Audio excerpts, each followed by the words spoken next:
qui est face à la justice pour répondre des actions qu'il pose. Et ce chanteur-là s'appelle Sean Combs, de son vrai nom. Et à partir des années 90-93, il va prendre le nom de Puff Daddy. Et dans les années 2000, il va changer, il va désormais dire c'est P. Diddy. Après, il va changer encore, il va dire désormais c'est Daddy. Hein, Daddy. Et c'est pourquoi faites attention au mot là, Daddy, Daddy, Daddy. C'est lui qui a amené l'esprit là, Daddy. C'est lui qui a amené ça. Et vous les voyez là, ils sont là, oh Daddy, Daddy, Daddy, Daddy. C'est lui qui a amené l'esprit là, c'est l'esprit de P. Diddy qui traîne dans les églises. Je vous dis, il s'appelait d'abord, son vrai nom c'est Sean Combs. Après Sean Combs, il a dit non, Puff Daddy. Puff Daddy, après il a dit non, c'est plus Puff Daddy, c'est P. Diddy. Après P. Diddy, il a dit c'est plus P. Diddy, c'est déjà coupé tout court, Daddy. Hein? Donc on disait Daddy Combs. Ou encore, oh Daddy, Daddy Victor, oh Daddy George. Hein? Il y a même d'autres là, je vois Daddy Choco. Le mot Daddy là, faites attention à ça, Daddy. Donc P. Diddy, il est né le 4 novembre 1969 à New York. En espagnol, Nueva York. Ok, on va commencer. Qui il est? Donc il est né en 1969. C'est un chanteur, un rappeur, un acteur et un entrepreneur américain qui va commencer à rentrer dans le monde de la musique à partir de 1988-1989 lorsqu'il est recruté par un label qu'on appelle Uptown Record, quelque chose comme ça, ou bien Updown Record, quelque chose comme ça, si je ne me trompe pas. À l'époque, il était étudiant, mais il est réputé pour organiser des grandes fêtes. Et comme il est réputé pour organiser des grandes fêtes, il est stagiaire dans un grand label d'enregistrement à partir de 1989, où il travaille et il enregistre, il fait enregistrer déjà beaucoup de gens, il est reconnu, et donc sa notoriété commence à s'accroître. Et en 1993, il va quitter le label Uptown Record là pour créer son propre label d'enregistrement et de production de musique qu'on appelle Bad Boy Record. Et pour les anciens qui écoutent vraiment le rap d'avant, c'est P. Diddy, hein, la guerre qu'il y avait entre les rappeurs de la côte Est et les rappeurs de la côte Ouest aux États-Unis qui ont provoqué l'effervescence du rap dans les années 1990-93. Tout ce qu'on va voir là jusqu'au Gabon en France, ce sont ces gens-là qui ont mis le monde en effervescence dans le domaine du rap, du hip-hop, du R&B. Et on avait des grands chanteurs à l'époque. Moi, j'écoutais, quand j'étais encore petit, je devais avoir dans les années 96, 97, 98, j'écoutais Tupac Shakur. Voilà. Donc, à côté des gens comme les Michael Jackson, il y avait les Tupac Shakur qui étaient produits par Suge Knight. Hein? Il y avait bien sûr les P. Diddy. Il y avait beaucoup de grands noms de la musique. C'était, on avait le gros, la Biggie qui avait été tué, je pense, dans les années 1985. Quand vous regardez le documentaire sur Tupac Shakur, voilà, vous avez Biggie qui était l'un des plus grands rappeurs qui était en concurrence avec Tupac Shakur. Et donc, comment est-ce qu'il s'appelle? Sean Combs, ce qu'on appelle P. Diddy, va prospérer dans le domaine de la musique. Et il va recevoir plusieurs prix à partir de 1997, 2000, 2006 jusqu'en 2010. Il va recevoir plusieurs grands prix, P. Diddy. Mais je rappelle d'abord, qu'est-ce qu'il fait dans la vie, P. Diddy? Attendez.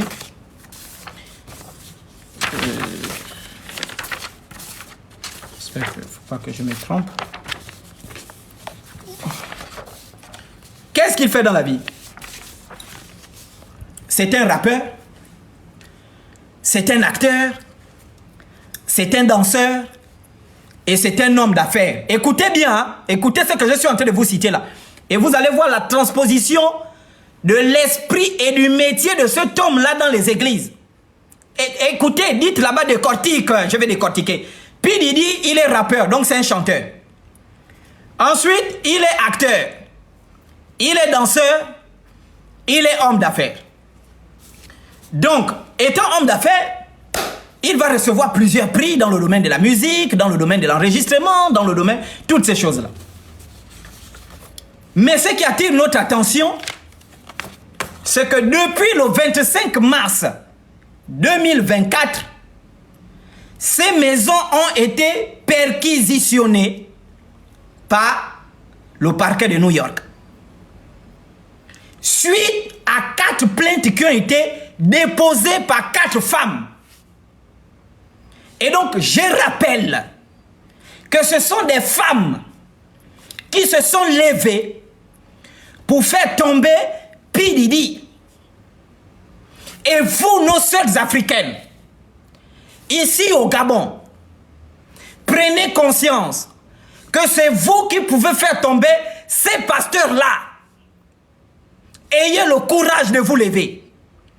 Ayez le courage d'aller déposer des plaintes pour faire tomber ces pasteurs. Et donc, il a accusé de quoi, ce P. Diddy? Il a accusé de viol. Il a accusé de trafic sexuel. Et il a accusé d'agression sexuelle. 3 chefs d'accusation qui sont considérés comme des crimes contre l'humanité. À savoir viol,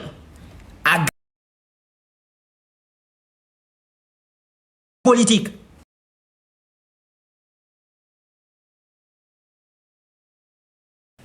Il était lié aux chanteurs, il était lié aux hommes d'affaires, il était lié parce que dans ces fêtes, ça pouvait être des fêtes de 500, 600 personnes qui participaient. Ensuite, il est également accusé de vente de drogue et de droguer les gens qui participaient à ces fêtes. Et les grandes têtes sont en train de tomber. Suivez-moi bien, on va décortiquer cet esprit. Très bien. Je rappelle que nous ici au Gabon, je ne suis pas encore dans le thème, pour les anciens des années 1900, Kalakala, vous savez qu'on a souffert dans ce pays-là.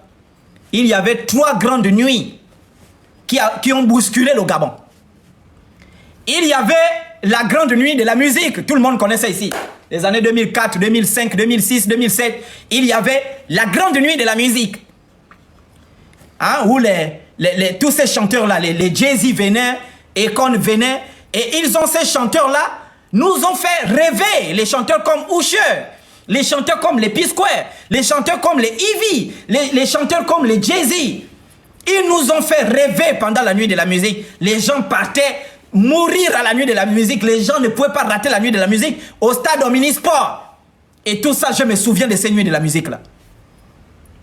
Donc il y avait ça, ce sont des chanteurs qui nous faisaient rêver à travers leurs clips, à travers leur mode de vie, à travers la façon dont ils s'habillaient, à travers la façon dont ils mangeaient. Donc ils ont influencé des générations et des générations pendant la nuit de la musique, au point que nous les jeunes, nous n'avions que comme objectif vouloir ressembler à ces gens-là.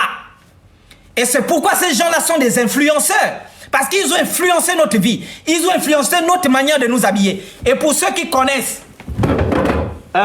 l'habillement, je ne sais pas si je peux le faire ici. Nous, on mettait... Je vais essayer de le faire. Donc, nous, quand on s'habillait à l'époque, on mettait le pantalon aux fesses comme ça. C'est bon? Nous, on mettait le pantalon aux fesses. Comme ça, là. Voilà. On mettait le pantalon aux fesses comme ça. Mais qui nous avait donné le style, là? Mettre le pantalon aux fesses. Qui nous avait donné ce style-là? Qui nous avait donné le style-là? C'était les Dwayne Michael Carter qu'on appelle Lil Wayne. C'était les Curtis Jackson qu'on appelle 50-100. C'était les Johanna Germanotta qu'on appelle Lady Gaga. Ce sont des chanteurs qui nous ont influencés. Est-ce que vous comprenez? Et donc c'était des styles que on utilisait sans pourtant savoir même qu'est-ce qu'on mettait. Il y avait les Robert Williams, oui, qu'on appelait Rick Ross. Donc c'était des gens qui nous ont influencés, des gens qui nous ont fait rêver.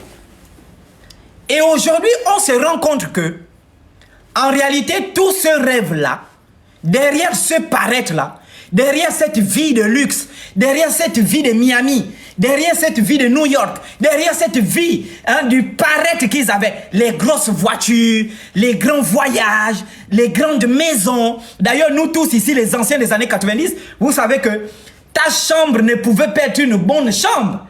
Ta chambre ne pouvait pas être une belle chambre où tu amènes une petite qu'elle flash s'il n'y avait pas le poster de Maria Carey, s'il n'y avait pas le poster de Rihanna, s'il n'y avait pas le poster de Michael Jackson, s'il n'y avait pas le poster de, je ne sais pas, les P-Square. C'est-à-dire qu'il fallait coller les posters dans les chambres. Et là, quand tu rentres, tu as ton petit ventilateur, tu as ton petit lit, et tu as 2, 3, 4 posters là. On dit, ouais, tu as une belle chambre.